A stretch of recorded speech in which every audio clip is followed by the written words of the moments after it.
Assalamualaikum warahmatullahi wabarakatuh. Perkenalkan, nama saya Rahmi Rahmadani, NIM 18060013. Saya dari jurusan Ilmu Ekonomi, Prodi Ekonomi Pembangunan, Fakultas Ekonomi Universitas Negeri Padang. Video ini saya bikin untuk melengkapi nilai tugas mata kuliah Praktek Kewirausahaan dengan dosen pembimbing Bapak Hari Setia Putra SE MSI. Dalam video ini saya akan menjelaskan tentang peran aspek operasional, unsur-unsur penting yang dipertimbangkan dalam aspek operasional dan rencana operasional. Yang pertama yaitu kita akan membahas peranan aspek operasional. Yang pertama, aspek perencanaan sistem produksi.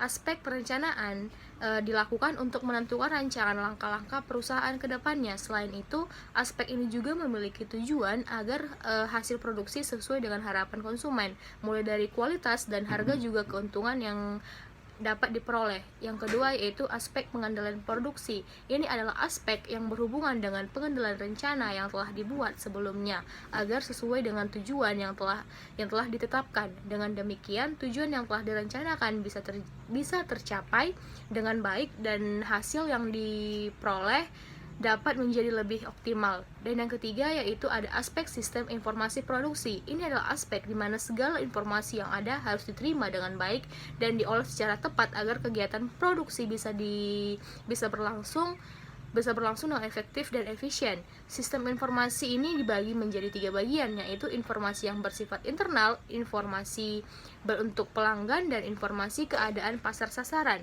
Dan yang keempat yaitu ada aspek lingkungan. Aspek lingkungan merupakan peran dalam menunjukkan kecenderungan dan perkembangan yang terjadi pada suatu lingkungan akibat dari adanya kegiatan produksi yang dilakukan oleh perusahaan. Dengan begitu, tindakan yang diambil dapat memberikan manfaat dalam proses peningkatan produksi. Adapun unsur-unsur penting yang dipertimbangkan dalam aspek operasional ini yaitu yang pertama ada penentuan strategi produksi dan perencanaan produk agar jasa dapat memenuhi kebutuhan konsumennya. Sebelum melempar jasa ke pasar, biasanya perusahaan lebih dulu melakukan kegiatan penelitian seperti penelitian pasar dan pemasaran.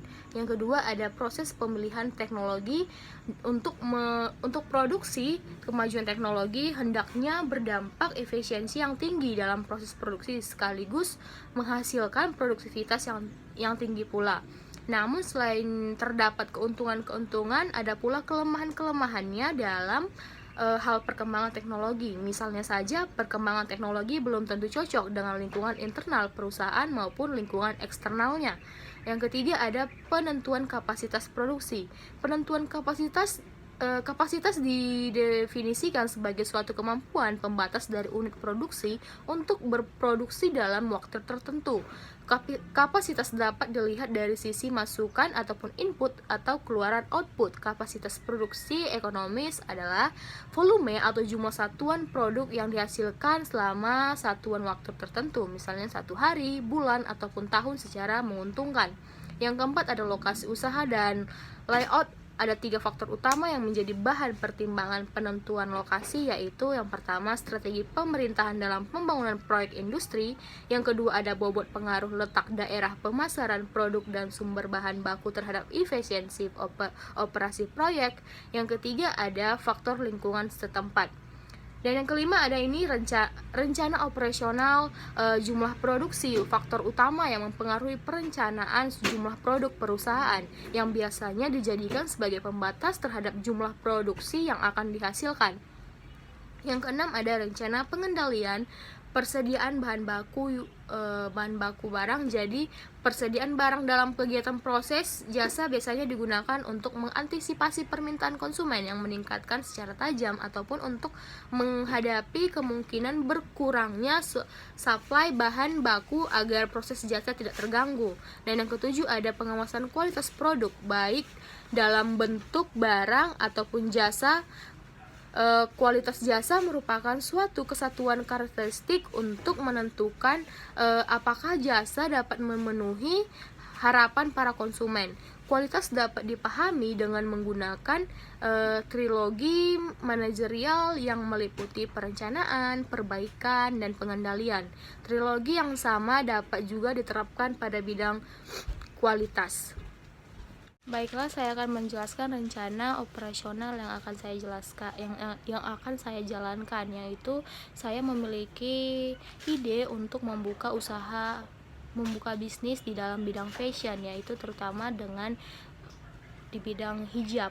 Yang saya sebut bisnis saya ini keranjang hijab, yang dimana operational plan saya di sini untuk menghasilkan produk yang berkualitas dan menarik sesuai dengan kebutuhan pasar, yang dimana keranjang hijab ini juga memiliki usaha dalam penjualan hijab seperti hijab anak-anak, hijab instan, hijab segi empat, dan pasmina yang casual. Produk yang dijual nantinya pun memiliki keunggulan seperti menggunakan bahan yang tidak panas saat digunakan dan mudah juga diatur. Yang kedua, memiliki berbagai jenis model seperti dari anak-anak hingga dewasa dan hingga sampai pun orang tua. Dan yang ketiga, memilih warna-warna yang kalem ataupun bisa seperti sekarang warna-warna yang soft sehingga terlihat lebih cantik dan lebih anggun saat memakainya. Dan yang terakhir, yang paling terpenting adalah di dalam masalah harga yang akan diperjualbelikan nanti pun cukup terjangkau sesuai dengan kualitas dari bahan tersebut. Baiklah, segitulah yang bisa saya sampaikan hasil dari presentasi saya kali ini. Jika ada kata, mohon dimaafkan. Jika ada salah kata, saya mohon minta maaf.